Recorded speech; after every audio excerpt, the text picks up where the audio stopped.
doing a test stream because we're having technical issues during Gamescom. I want to make sure everything is working fine for tomorrow morning because we're going to be live reacting to the Xbox Gamescom showcase, which is very early in the morning, and I'm going to be joined by I think Fort and Jordan at least. Unfortunately, I don't want to make sure that we're running into technical issues last minute, early in the morning, where we all took time out of our day and did not want to do this early in the morning. So this is just a test stream to make sure that everything's working. But at the same time, we have not been able to talk about She-Hulk, first episode. I think I'm the only one in the group who's actually watched the first episode because Disney Plus or Marvel or Disney, I guess, changed the release schedule of Marvel shows on Disney Plus, where it used to be Tuesday at midnight, or I think it's at midnight. Anyways, late at night, they moved it one day over. It was at the perfect time for me to watch it the next day when they release it. Now, because of other things I got going on, that one day screws me up where I can't watch a new episode until like Sunday morning. And that, I think, would normally give us ample time to plan out when we can have our podcast to talk about it. Unfortunately, that's not been the case. I think as of me saying this, Jordan is still not caught up on all of Miss Marvel. It's tough for me to find a time to schedule with Matt.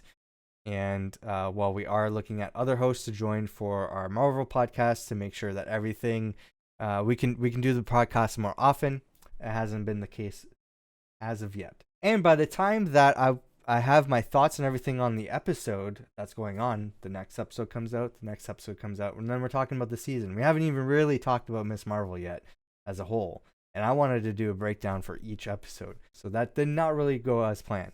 I think for She-Hulk, the plan now, since I had this opportunity to do a test stream to make sure that everything is working, I thought maybe we'd do like a little watch-along discussion. So at moments, I might switch over to this scene to show you a still of what I'm talking about. But I think ideally what I would like to do is to be able to record my webcam on this scene here. I'm going to pause at points, and I will let you know when I pause it. I will start off by saying that I don't know too much about She-Hulk. Like, I probably could have given a more in-depth discussion over Miss Marvel, because I have read Miss Marvel comics. I'm a big fan of the character, and it was the show on Disney Plus I was most looking forward to. With She-Hulk, not so much. I do know She-Hulk from several different crossover comics, such as Avengers, Fantastic Four. Solo comics I've never read. I know she does break the fourth wall, so that's why I wasn't surprised by the fourth wall break in the show. I was watching along with my brother and his wife, and they, first of all, the show starts off very different at this point here. Yeah, about that. It's true. I am a Hulk. Where she's just like talking as a lawyer, and then she addresses the scene. They're like, this doesn't seem like a Marvel show. They looked at me and they're like, when's the next show? And I'm like, just, she breaks the fourth wall in the comics. It's fine. She's gonna get into it. Don't worry. I think by the end of it, though, they did like the episode. I will say, I do like Tatiana Maslany as She-Hulk. The concept, though, of a Marvel Universe comedy, I'm conflicted about it because it depends how the comedy's done. So I think this was the right way to introduce the show, is to say, hey, this is going to be a show about a character that's a lawyer, and try to throw you off. Like, so start her off as being She-Hulk, and then she's saying, you're not going to be able to focus. So I gotta give you the background information, let you know my origin story. I think this is the right way to do it. Now, we're going to pause it here. So this is where Bruce Banner explains essentially a lot of questions that we've been having if you've been following the MCU for quite some time. So we know the end of Endgame, he snaps his fingers with Thanos' gauntlet. Actually, that wasn't the end of Endgame. That was like right before the third act. And it messed up his arm. So his arm was all messed up. We saw him in the thing that he's wearing right now. We next see Bruce Banner in Shang-Chi at the end credit scene. And he was Bruce Banner. He wasn't Smart Hulk. And I like how they addressed how his reference to being Smart Hulk in the show later on in the episode as well. So the questions we had is, how is he Smart Hulk in Endgame with a broken arm? Then he's Bruce Banner in Shang-Chi with a broken arm. Back to the trailers for She-Hulk, Smart Hulk without the broken arm.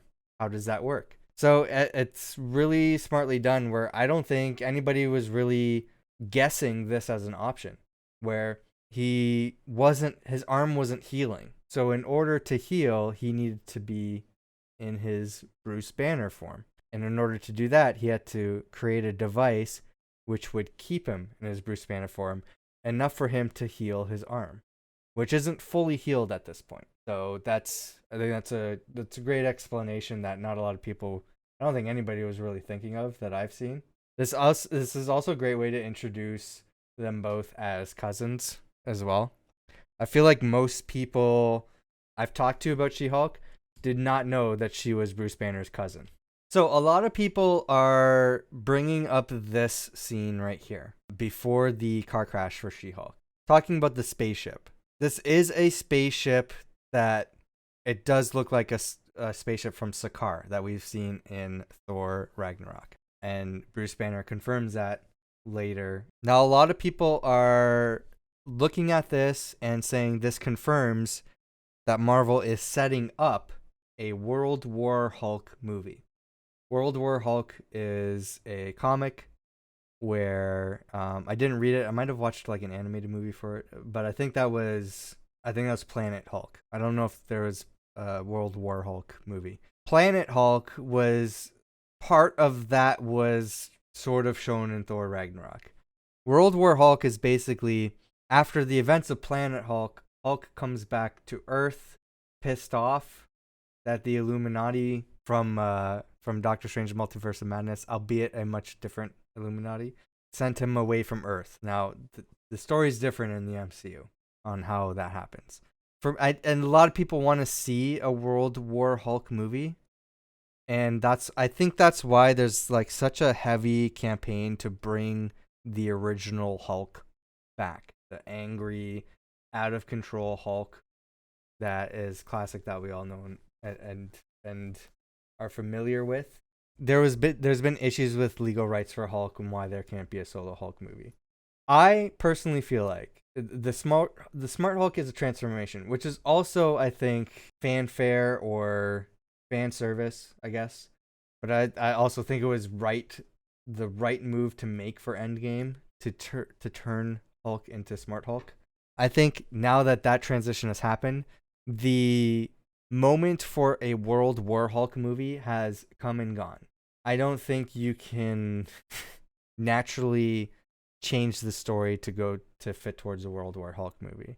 I don't think that fits for the MCU. I don't think that fits for the character and the progress that is made. And I think that point is gone. That doesn't mean to say we won't be seeing Hulk anymore in the MCU. I think we will. I think he will have a more important role, especially now that the rumor is that Marvel is getting rights to the character back fully. I don't know how credible that rumor is, but we'll see. But I think we will be seeing a lot more of Hulk. I'm not convinced we'll see a solo Hulk movie yet. I don't know if there's an idea for it, because I think Marvel doesn't force anything unless there's a good idea for it. Maybe they've had one planned a long time ago, but who knows if it still fits with what the current MCU is today. Because the current MCU is its own world now, takes inspirations from the comics. It doesn't directly adapt them anymore. So they can have like a World War Hulk title movie. I don't think it's gonna be like everyone's expecting, though. I think it would be different. What I think, though, what this scene is setting up is kind of in relation. His son, Sakaar, I believe his name, and I think they want to introduce that character. Maybe for a Team Ups movie. Maybe for the Thunderbolts movie that they have in the works coming up. I think they want to use this as a way to introduce that character. Now, you're probably saying, Till, that means that World War Hulk is happening. I think that character is happening. I'm not convinced World War Hulk is happening. I think they're going to bring this character back. And I don't think it's the way that people are expecting. This is a comedy show. If they're gonna bring this scene up later in the show, which I think they are, there's a possibility they won't, and it'll be brought up in some future project. I personally think that this will be brought up again in the show later on. And it's a comedy show. And I think from the teasers that we've seen from Abomination and how they're going to handle Abomination in the show, again, a giant monster who was a big threat in the first movie, was just like a killing machine, wanted power, wanted to take down the Hulk, prove himself as a better person, the better super soldier. Completely different in this show. He's a much more comedic and toned down character. That's what this show is. So I think we might see the Korg Ragnarok route for Sakaar, where he's a much more lighter character and and not exactly what people were expecting. So kind of like a shock factor of comedy you weren't expecting to fit more in line with the MCU and this show, and a way to introduce that character more naturally to go into a Thunderbolts movie, which might go the Suicide Squad route and try to be a action comedy. So I don't know, we'll see. But I think the scene is setting up Sakaar. I don't think it's setting up World War Hulk. That's just my opinion, though. I could be completely wrong. I will be happy either way. I don't care. so I think there's a valid point to both arguments. A lot of people I've seen online talking about how this origin has kind of changed for the character. I don't think it's really changed that much. The essential idea is the same. She has Bruce's blood in her blood and it turns her into She-Hulk. It's essentially what happens. One thing I don't really understand is why her hair grows when she turns into She-Hulk.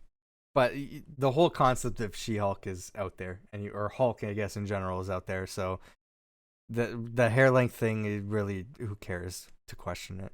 Now, she did pass a QR code.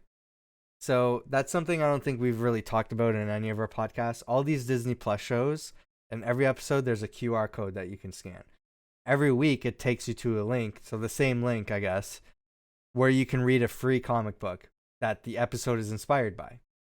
So this thing's interesting, and it's really funny. We see an Iron Man style helmet, and I've seen a couple breakdown videos online, and it was really funny. Actually, there's two helmets we should talk about here. There's two references here. In the foreground, you see an Iron Man style helmet, blue and gold, damaged. It was funny watching Screen Crush, which is usually on it. So Screen Crush is a breakdown channel. He's usually on it for like every little small detail and reference. This one here, he's like, I scrubbed through. I saw this moment and I immediately knew what it is. But Screen Crush is like, I scrubbed through all of the MCU stuff and I couldn't find what helmet this thing belonged to. So I think it happened off screen. And here's my theories. And it was a really like long, in-depth theory about this thing. And I saw it. I'm like, that's Ultron. That was the Iron Legion robot that Ultron first embodied in Age of Ultron when he walked out and attacked the Avengers in Avengers Tower. That's where that was from. He had the damaged robot body. He was stumbling and like all like sparky, I guess. But that was his damaged helmet on the floor after they beat him. For some reason, Hulk and Tony Stark kept the helmet to Ultron when they attacked it. Why did they bring it here from New York?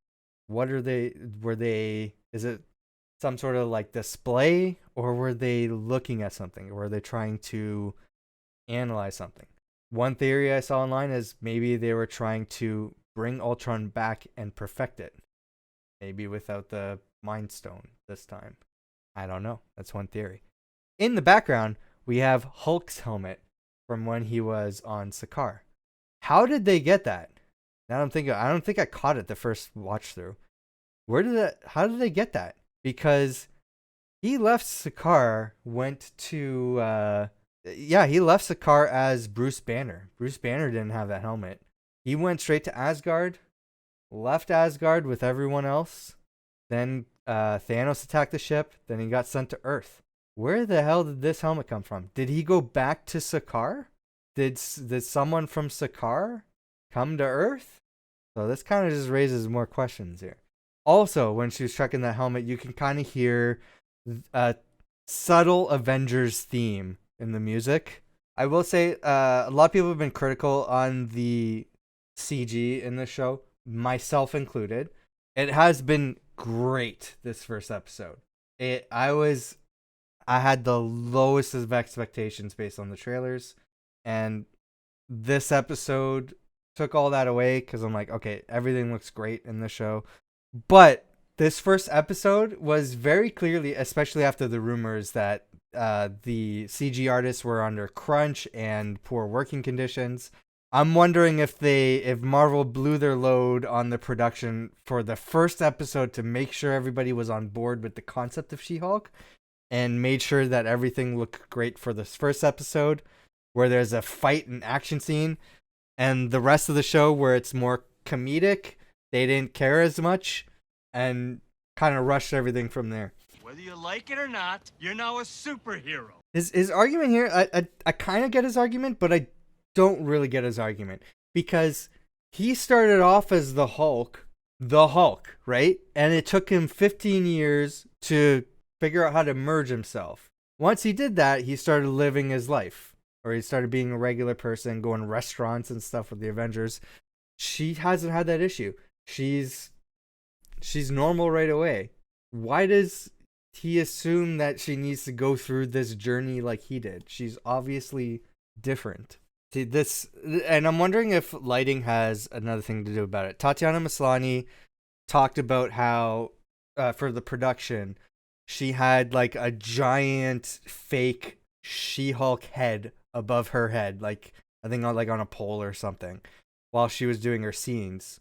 Or no, they had like a dummy Hulk that they would bring out after she filmed her scenes, and like the same sort of like in her mocap suit after she did her mocap suit and everything. They brought the She-Hulk out in the day to capture the sun, so that way they can animate her properly. Really shows in this episode because She-Hulk looks great, and I think lighting has a lot to do with that. A lot of the scenes that we're critical of in the trailers, in comparison, aren't out in the broad daylight like this. She's in an office setting, she's in all this other stuff, where it might be harder to capture that sort of lighting environment and then translate well to a more rushed CG environment. And again, that's where we need to put the blame on to Marvel and Disney, not so much the animators. Either way, not an excuse for poor CG, but I think if we need to like call for a push to be better in some capacity, it's with Marvel and Disney.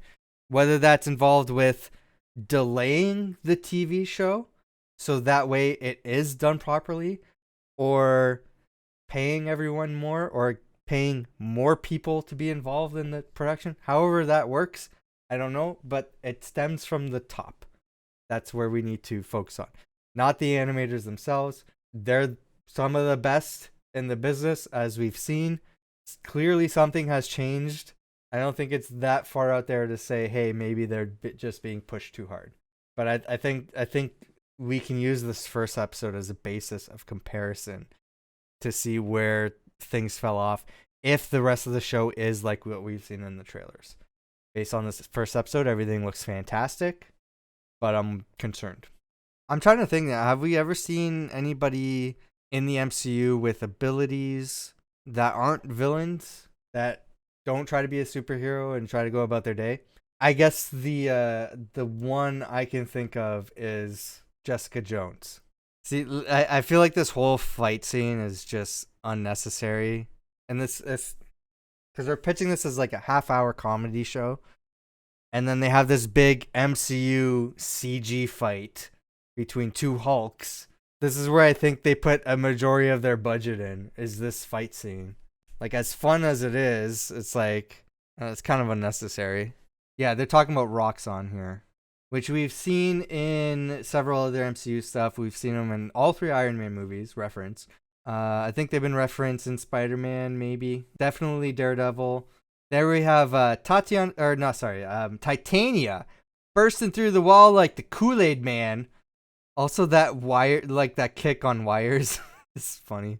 Yeah, so we watched the scene. My brother's like, "Who's this? Are we supposed to know who this is?" And I'm like, "That, that's Titania." He's like, "Who? Who? I do like the show. I like the show. So just from like my initial thoughts, I think that's a good like introduction to the character. Just wraps up the origin story quick in the first episode for you. You don't have like a 5 episode arc on an origin and then rush the ending with the villain that makes no sense like we've seen in a lot of other Disney Plus Marvel shows. I feel like I'm being very critical on those shows. I have liked all of the Disney Plus shows for various different reasons. And this is another one of those cases. I like this show for a different reason. I'm not a huge She-Hulk fan. I am a fan of the Hulk. I have liked what I've read from She-Hulk in the comics. So I was still looking forward to the show. It was really when the first trailer came out when I was like, I don't know how I feel about this. I don't know if I'm looking forward to this show. I trust Marvel because they haven't let me down so far, but I'm very concerned. I still have a lot of those concerns about this show, but so far the first episode was strong, so I am looking forward to seeing more. It's nice that it's going to be like a longer paced show compared to the other ones.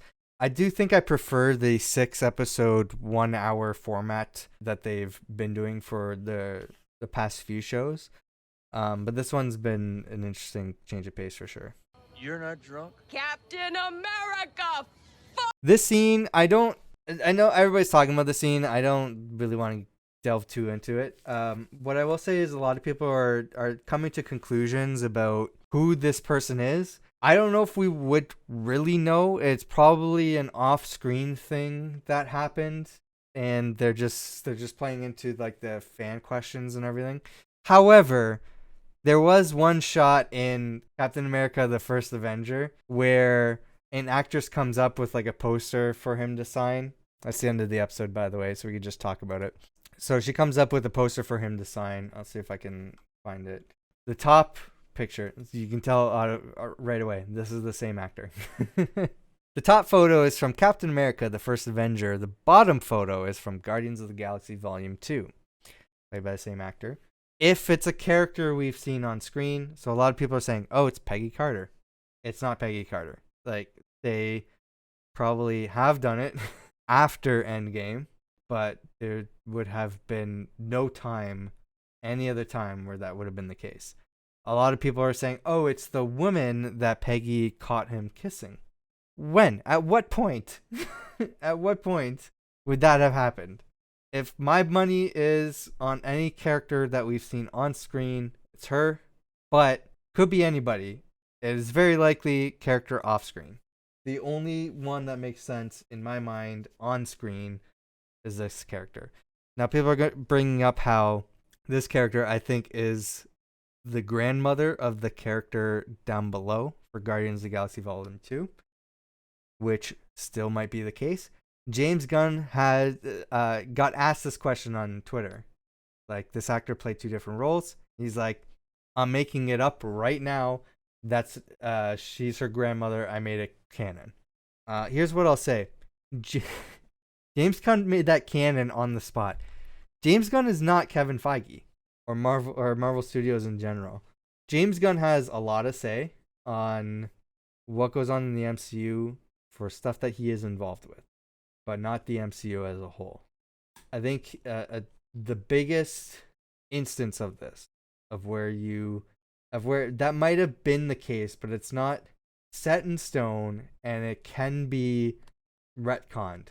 Where it's weird that you say retconned from Twitter instead of retconned from the movies, because it's never been established in the movies. But the big example of this is that somebody asked him, or he brought up deleted scenes or references from deleted scenes in Guardians of the Galaxy Volume 2, where Nathan Fillion was on several movie posters playing the actor Simon Williams, who's from the comics as Wonder Man, who played several different roles acting roles on several different posters in that scene. James Gunn said he still says that Nathan Fillion is canon as Simon Williams in the MCU, even though that scene was deleted. He says Nathan Fillion is still canon Simon Williams in the MCU. That is no longer the case because we know Marvel is working on a Wonder Man project. I don't know if that's a movie or a show exactly, but Wonder Man will be introduced in the MCU. We will get Simon Williams. I would highly doubt that it's still Nathan Fillion. I would imagine Marvel's going to cast somebody else, probably someone younger. No offenses to Nathan Fillion. I love Nathan Fillion. But that's not canon. It's not canon. So I don't take too much stock on what MCU directors say about things not on screen for things that they don't have a say in, which is Captain America: The First Avenger. I think that's it though. I think that's all the subject matter I wanted to get into. I will be chopping up this video and editing it down, probably make a video for Spawn Trap. I don't know what other thoughts I can give on She-Hulk. I'm here for the ride. It's gonna feel like a longer show, even though it's shorter episodes, because we haven't really seen this since What If and WandaVision. Everything else has been like 1 hour shows, 6 episodes each. And I'm pretty sure, I might be wrong, I'm pretty sure this is a 9 episode, 30-minute show. So this is going to go on for quite some time. I think the next thing after this is Black Panther: Wakanda Forever.